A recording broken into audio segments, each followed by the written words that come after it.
You're still watching Ways. Now, each year on December 1st, the world commemorates World AIDS Day. People around the world unite to show support for people living with HIV and to remember those who have died from AIDS-related illnesses. Each World AIDS Day focuses on a specific theme, and this year will be End Inequalities, End AIDS and Pandemics. Now, this year's theme joins a growing list of challenges that World AIDS Day has alerted people to globally. Founded in 1988, World AIDS Day was the first ever international day for global health. Every year, United Nations agencies, governments, and civil society join together to campaign around specific themes related to HIV. World AIDS Day remains as relevant today as it always has been, reminding people and government that HIV has not gone away.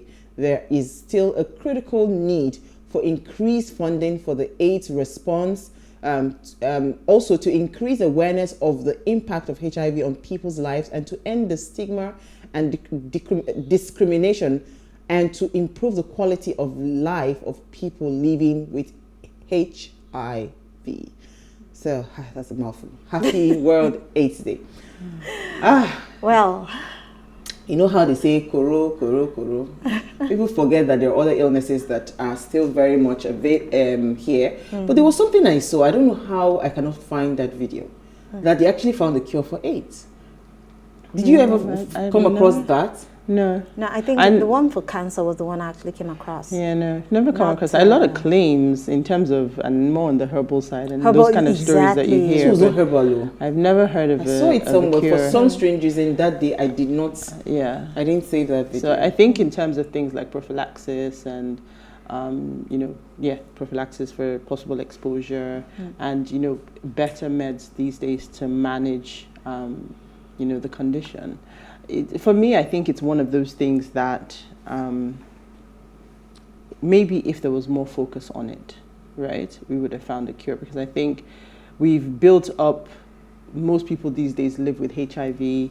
If you could remember in the 80s when it first started, when they didn't even have a name for it, and then had a name for it, and people were afraid to shake hands. I mean, very much reminiscent of what we had in 2020. you see boils. Yeah, what we had in 2020 and the impact of it on culture. So, I mean, it was a huge thing, and as soon as we sort of found a way to live with it, and we just moved on. We've sort of moved on. So now it's become more a disease of more the illiterate people who are uneducated.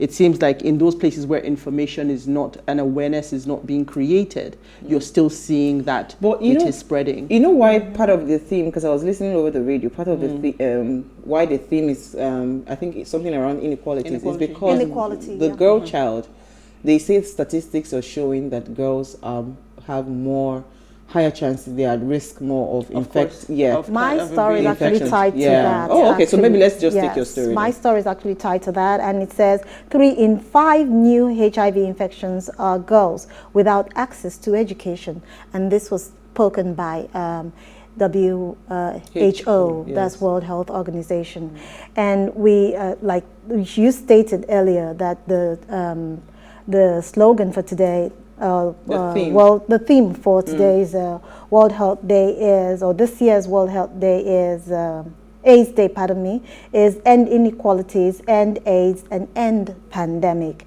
And this was spoken by the WHO Regional Director for Africa, Dr. Mashidiso Moeti, who harped on the fact that there's a lot of disparity between individuals who are living with HIV and those who are not, because people do not tend to give cognizance to them. There is a story that actually resonated with me when I read that piece, and that is of a woman who had a man interested in her, but because of the fact that she disclosed her status to him, he stated that he wasn't interested in the relationship anymore. And this was a man who was really after her, wooing her, that he wanted to be with her.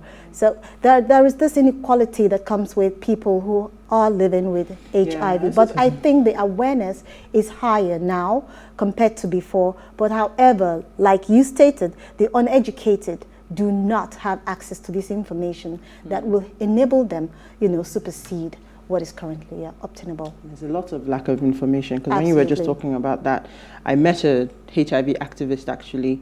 She came and gave a talk at one of my previous roles, and it was funny, she was pregnant and she was talking to us the entire time about HIV, and then she waits right till the end to say, actually, I am positive. I'm positive. And she's talked about her husband, talked about having already one child already, and she was literally maybe like 7 months pregnant. All of us were like, whoa. And then the concept of viral load and, how, so it was just very interesting. So I guess also being able to educate yourself and keep these things at the fore of your minds. I know Nigerians, we typically don't like to come. You hit the nail on the head when you talked about the fact that when you talked about, because we're able to live with it. Yes. Yeah, that's why people are not even really interested, because people actually live very healthy lives. I mean, we've had so many people that we've interviewed that say, "Oh, I'm living." The image that we had then, you have to look sickly, you have to look, have all those movies showing you full blown AIDS. At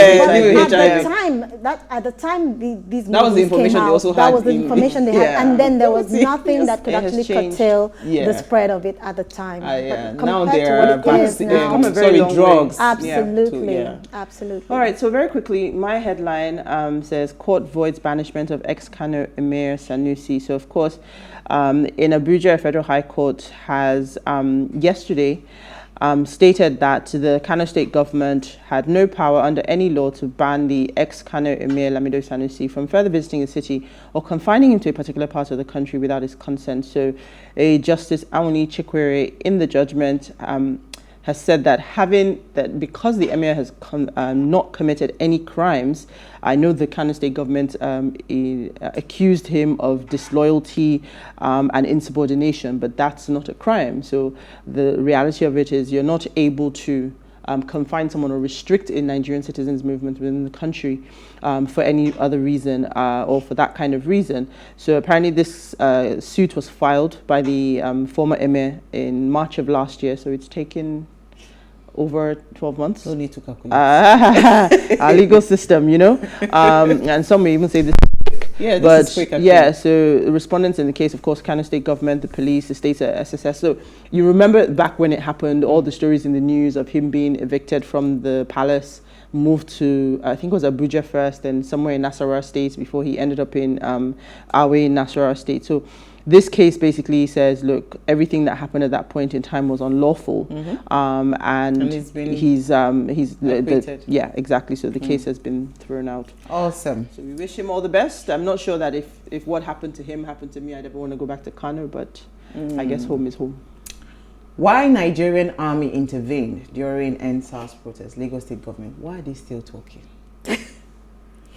So, this is according to the Punch. It says the Lagos state government has said that soldiers intervened during the EndSARS protests in the state in October 2020 to assist civil authorities restore law and order in the state. The Babajide Sanwo-Olu government stated this in its white paper on the report of the Lagos State Judicial Panel of inquiry on restitution for victims of SARS-related abuses and other matters, which probed the EndSARS protest in the state late last year. When I saw this, I just said, they should just not say anything again. Because when you say restore law and order in the state, right, it means there was chaos. Lekki Tollgate had no chaos. Lekki Tollgate, we were busy drinking, eating, chopping chicken and just dancing. So maybe, okay, you know what? I'll just leave it there. A lot of people have talked about this today. I just really don't want to stress my head. But I think the government really needs to just stop talking.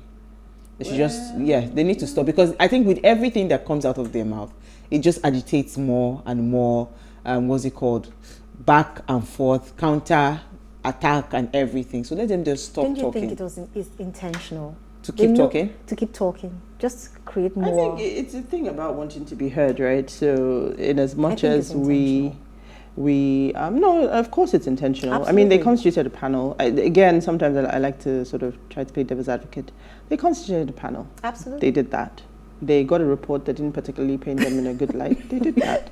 So do I expect them not to then try to rebut that in some way, it would almost then be like putting your hands up and saying we did this, and they're not going to do that. So, like I said, let's leave it at that. Let them just keep talking. We'll see you guys after the break. We want to discuss women supporting women. Stay with us. We'll be right back.